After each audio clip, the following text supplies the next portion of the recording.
Tesla Incorporated fans have waited a long time for the chance to buy the electric car company's Model 3 sedan, but an analyst said Monday that many didn't jump at their first chance to buy one.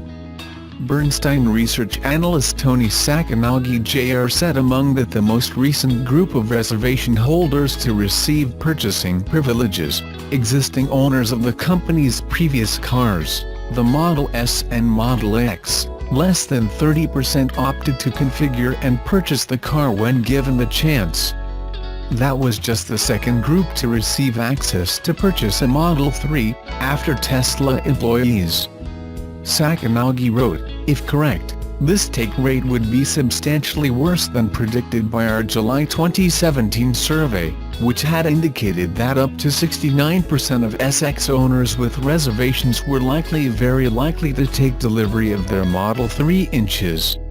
Tesla has banked on the Model 3 becoming a mass-market automobile, after releasing the Model S and Model X with high price tags meant to help finance the wholesale manufacturing changes that Chief Executive Elon Musk has ushered in for the Model 3.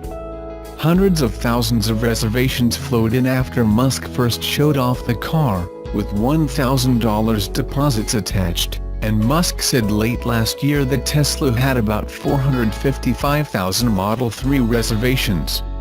Those $1,000 deposits are refundable, though, and reservation holders are not forced to immediately configure and purchase the car when they are offered. Tesla began offering the cars to employee reservation holders last year, and then moved on to Model S and Model X owners who reserved a Model 3, and has since moved on to first-time buyers, according to Sacconaghi. Using Bloomberg's Model 3 tracker, Tesla's disclosures and his own research, Sacconaghi reported Monday that 55% of employee reservation holders bought the car when offered, while slightly less than 30% of Model S and Model X owners with reservations configured and purchased a Model 3 when offered. Sacconaghi warned against ringing the fire bell at such news, pointing out possible reasons for his results. 1. Lack of configurations. Tesla is only offering one Model 3 configuration at the moment, for $49,000. In the future, Tesla is expected to offer a base model at Musk's promised price of $35,000, as well as all-wheel drive configurations that potential owners in cold climates may be waiting for. 2. Bad timing. Owners may be waiting for the lease on their Model S or Model X to expire, or waiting to sell their current Tesla. 3. Lease option. Some may be waiting for Tesla to open up leasing options for the Model 3. Of course, Sacconaghi also suggests a fourth possible reason that would not be good for Tesla reservation holders who are not sure they actually want to buy a Model 3. He said, those of whom are genuinely undecided on the Model 3, and/or may be waiting further data points on initial build quality, and perhaps competitive EV offerings from other manufacturers. Sacconaghi wrote from experience, as he is a Tesla owner who was offered a Model 3 and did not opt to immediately configure and purchase the car.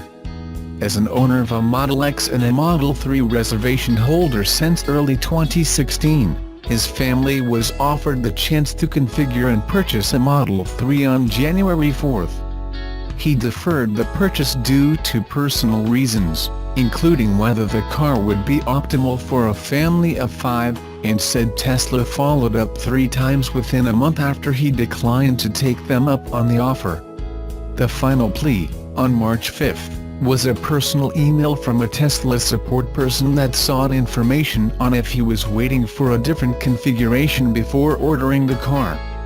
Sacconaghi wrote, based off this experience, our hypothesis is that Tesla may be modestly surprised about the Model 3's low take rates. In particular, we suspect that our most recent email from Tesla, asking us to identify our desired Model 3 configuration, was part of an effort to determine which new configurations might be most effective in converting deferrals to deliveries. Sacconaghi retained a market perform rating on the stock with a $265 price target, and noted that Tesla has several levers to pull that could juice the rate at which customers are buying the cars, like releasing the all-wheel drive version or opening up leasing options.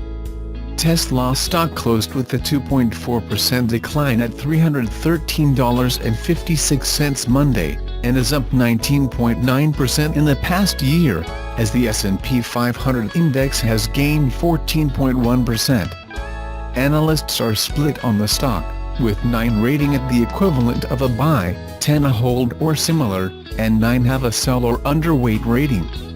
The average price target is $319.74. Tesla did not immediately respond to a request for comment on this article.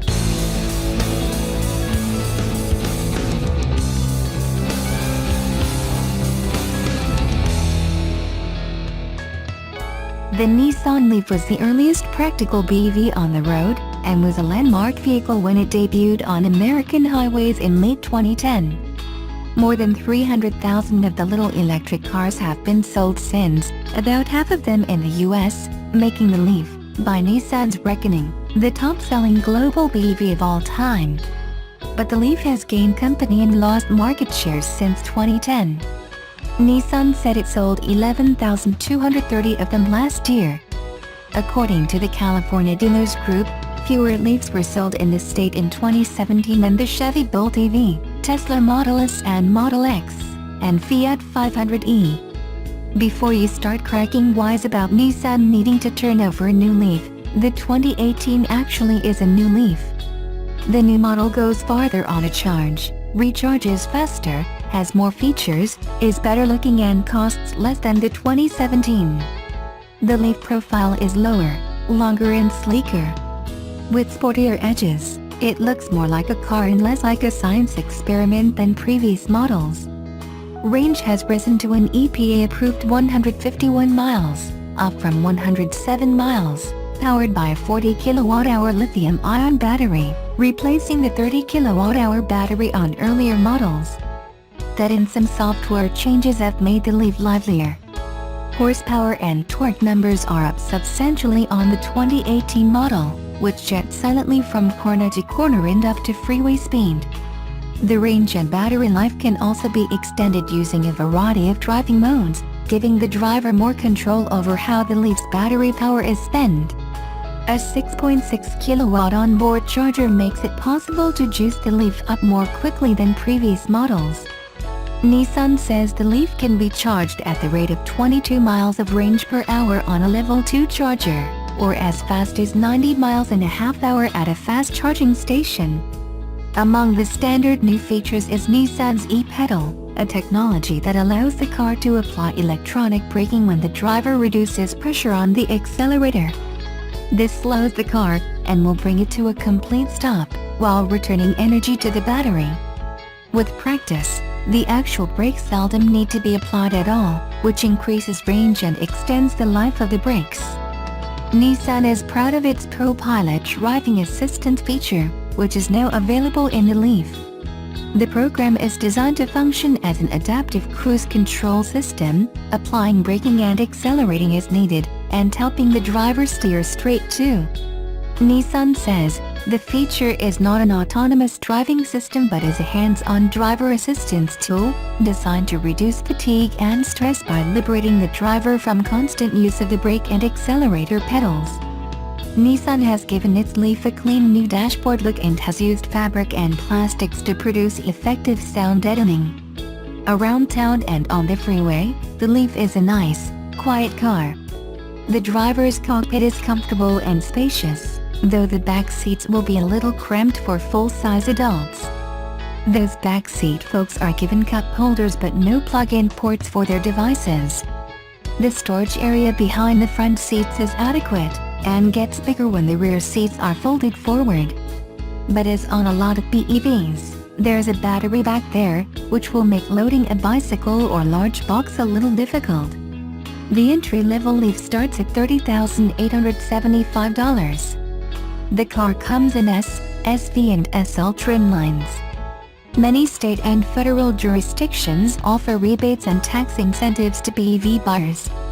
As a further inducement, EPA tests determine that the average Leaf driver will spend only $600 a year on fuel, and will save $3,750 in fuel costs over 5 years of driving, and that's if gasoline prices remain stable.